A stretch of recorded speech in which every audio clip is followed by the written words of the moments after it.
Aubrey. I'm excited for today's episode. I know we have had so many listeners ask for more real IELTS listening practice. And Yes. today we're giving you guys, this is your wish come true here. This is going to be awesome. It's gonna be so good.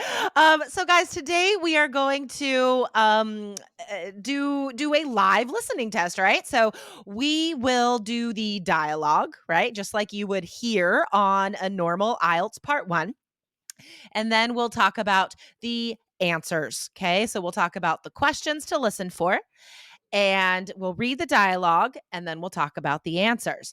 Before we get to that, though, we want to remind you guys to go back and listen to a couple recent episodes that we're really, really proud of. The first is 1328, Don't Use Get on IELTS. It's just been such a popular episode. And so if you missed it, you got to go back and listen to 1328, okay? And also 1333, a very recent episode, Why Slowing Down Gets Higher Speaking Scores, because there's a lot of advice in there that you guys will not hear anywhere else. Yeah, I think some listeners have been surprised. Like you're assuming the faster I talk, the more fluent I'll sound. So, some surprising insight in that episode about how it affects your score to speak quickly, why you should slow down, and how that will help you. Yep, exactly. Just awesome episodes all the time here on IELTS Energy. So if you guys aren't following, hit follow right now so you don't miss an episode. We love to do different shows sometimes, like today with the live listening practice. The last time we did this was 4 months ago, guys, and I'm just looking at the YouTube comments now on that episode, and they're so good. I was like, we have to do this again. One person said, "This episode is way too awesome. Please do more of these." Another person said, "I find it to be such an awe-inspiring episode that Nice. at the end, I was like, holy cow, these guys again didn't fail to make me feel in awe of the quality material." Like, oh my gosh, that's so nice. Yes, amazing. We're grateful that you guys loved that one. I know you're going to love this one. This is really useful practice. And also, all of the tips we've given you for the listening exam, you need to make sure that you're using them while use this real listening practice. Exactly. So, we are going to do an IELTS listening part 1 today, guys. And first, we will read the questions. Okay. And then we will do the audio like you would hear on the test, and then we'll give you the answers. So, if you want to write these questions down, you can. You can also go to our blog, allearsenglish.com, and this is episode 1335. So we will put the questions and answers in that blog post as well. So let's talk about IELTS listening part 1 first. What can students expect in part 1 of the listening test? Yeah, these are conversations about daily topics. There'll be 1 to 2, maybe 3 people, 1 to 2 or more people talking about very, Two or more common people. topics. Always Two or two more. or Oh, I more see the people. part one. 1 to 2 or more. That makes sense. It's not a monologue, it's always a conversation. So 2 or more people just talking about everyday topics. Yeah, like renting a house or applying for a scholarship, stuff like that, right? So let's get to describing what the questions look like. This is a note completion question. When there's a note completion question, guys, there will be a lot of information there already. There's a lot of notes there already done. Usually there's bullet points there. It's just in note form, right? But there's a few pieces of information missing, right? And those are the questions that you have to answer. So don't skip the information that's already there. I think that's a mistake students make. You need to read everything on those notes before you listen, because that helps you keep track while you're listening. All of that information is in order. You can't just stare at question 1 and wait for it to come, right? You won't be ready. You have to track the conversation by tracking all the words that are already there. Yes, and like Jessica said, this will be on the blog, so you can make sure go there so that you can see what a note completion looks like. If you haven't yet taken the IELTS exam, that will really help to see this table with headings and bullet points. And like Jessica said, a lot of information that's already there. You want to check for keywords when you read these questions so you know the signpost words to look for as you're tracking in the audio. Yes. So this looks like a table, and the first title says River Adventure. So it's going to be someone talking to a travel agent, all right, about taking a river adventure. So that's the title. And there's information under that on the note question, and it says Big sailboat goes out 3 times a day. So I would underline sailboat and 3 times. So I would listen for those words so I know where I'm at in the audio. And then the next part of the table says first stop with another bullet. And here's our first question. It says, can blank, so the number one blank, at the bottom of cliffs. So cliffs is definitely a keyword. You're going to want to underline that and Yes. making predictions here, right? This is clearly going to be some type of activity that you can do at the bottom of these cliffs. Yeah. So predict word form. What are you listening for? Here we're listening for a verb, right? Can you even predict what that is? You can eat, you can swim, you can take pictures, you can bungee jump at the bottom of the cliffs. I don't know. So you can even predict possible answers. And then there's another title. It says second stop, right? So these are the places that the boat is stopping at. And here is number 2. It says blank church. So circle church. That's a key word. I'm listening for that. And I'm listening for some sort of description of the church, maybe the name of the church. So either like an adjective or a noun I'm listening for. And then it says brewery next door with tastings. So I underline brewery. I underline tastings, right? I'm going to track those words as I listen. And that's such good advice that you gave here, Jessica. This bullet point, brewery next door with tastings, there's no question there. There's no number in blank. So I think a lot of students might make the mistake of just skipping that one, going Yeah. right to the next question, whereas this is going to help you keep track of where you are in the audio. So you definitely want to pay attention to keywords there as well.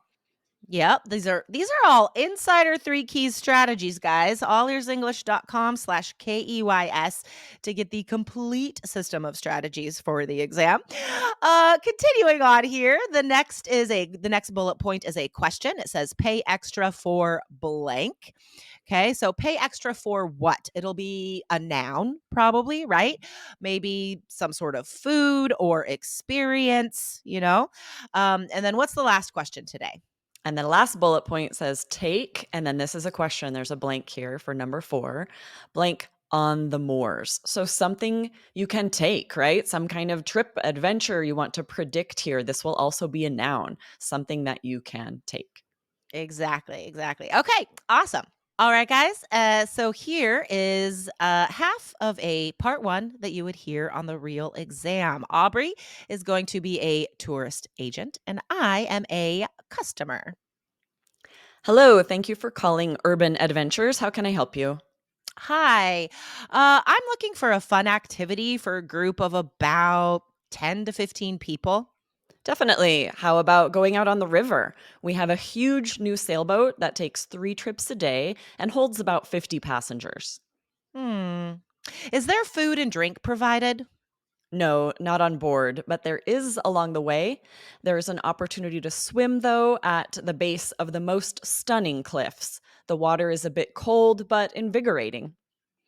Where else does the boat stop besides the swimming hole? I was hoping this would be a lot more than just going up and down a river. It actually does make a few stops. So once you get on board, the swimming opportunity is after about half an hour. Then you have about 45 minutes to dry in the sun before getting off at the Flanagan Church. It's over 600 years old. Hmm. Let me write that down. How do you spell that? That's Flananigan. Thanks. Got it. So I'm sure it's beautiful, but I'm not sure how long an old church will hold our interest.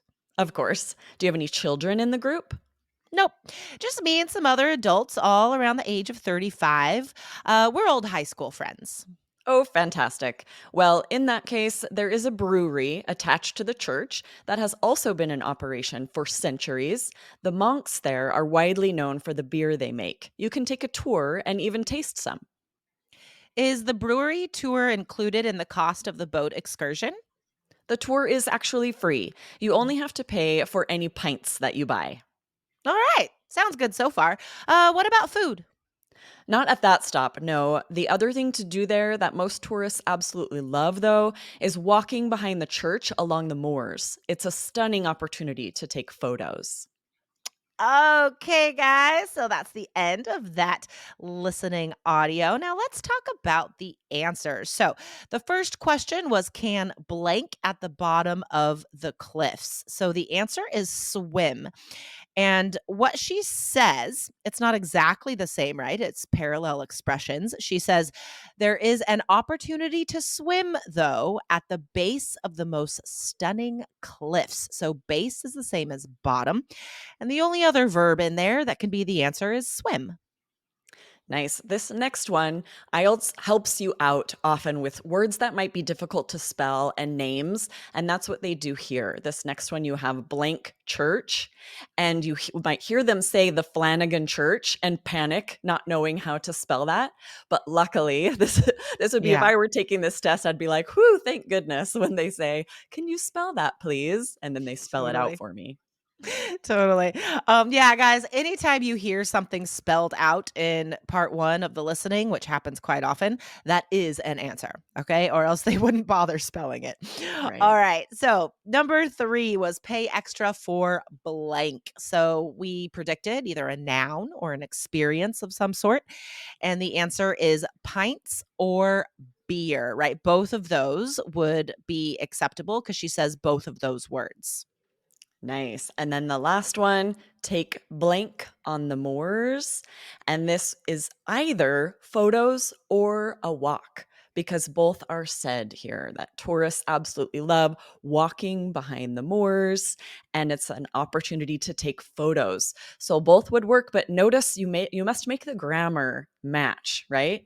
If Mhm. you write walking, which is what is in the audio, it will be incorrect because you can't Yeah. say take walking on the moors. So Right. remember, it won't always be word for word. Often when it's a verb, you'll need to make sure the grammar matches the question. Yeah, exactly, exactly. And I mean, you should just write photos, right? Because That's definitely that the easier answer, I one. think, is most obvious. Um, IELTS will rarely require you to change the grammar. You almost always write exactly what you hear the speaker say. Okay. Okay. Awesome. So, again, guys, if you enjoyed today's listening practice, leave us a rating and review on Apple Podcasts or wherever you listen, maybe on Spotify. Also, you can see this episode in video form if you go to our YouTube channel, IELTS Energy TV. And leave us a comment there if you love this listening practice and want us to do more. We would happily do so. These are super fun for us to do. And yeah, be sure to, if you need more practice, there's some really great practice in our online course, Three Keys IELTS. So allearsenglish.com/KEYS. Awesome. Awesome. All right, Aubrey. Remember, guys, that we are now releasing episodes on Tuesdays and Fridays. All right. So we will see you guys on Friday. See you Friday. Bye. Bye.